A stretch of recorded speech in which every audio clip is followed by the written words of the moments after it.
what exists is the relation between entities or things.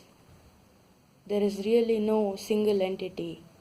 What an entity is the function of its relation with other entities which are like itself or which are not.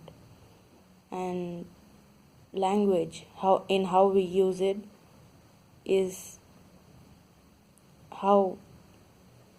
the explanation of this relation between things. So what exists really is things interacting with each other, where one thing is similar and the other thing is not similar.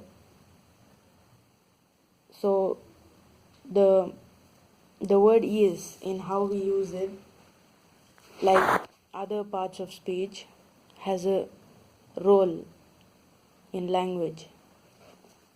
Language and how we use it doesn't exist or is not learned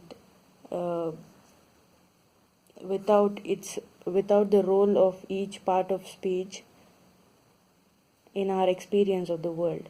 So when you talk about what is or what really exists, we can be sure that the relation between things, the relation between what we call things, exists.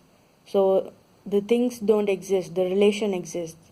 And when we are talking about a particular thing, we are talking about the relation between two things. Even if we are not mentioning that relation, we are only concerned about the property of the thing, where the property of the thing is the function of the relation between that thing and another thing, which we do not mention in language. So when I say something is, the isness is the comparison between that thing and others which are similar to that thing and which are not.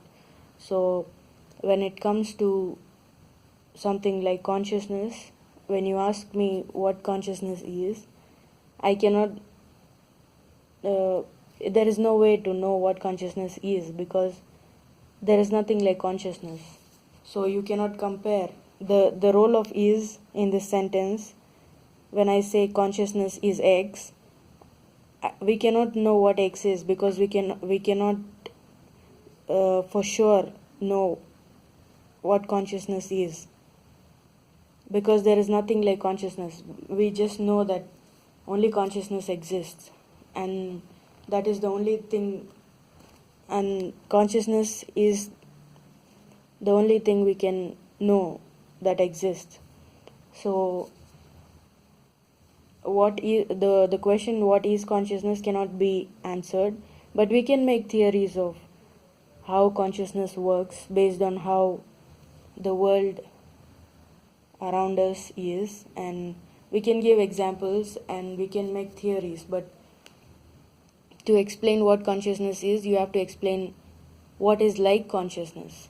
But how can you know what is like consciousness? Because, for example, when you take qualia or a simple quail like color red, you cannot explain what is like red. You just know that red is red and blue is blue, but you cannot know how blue is red and how red is blue.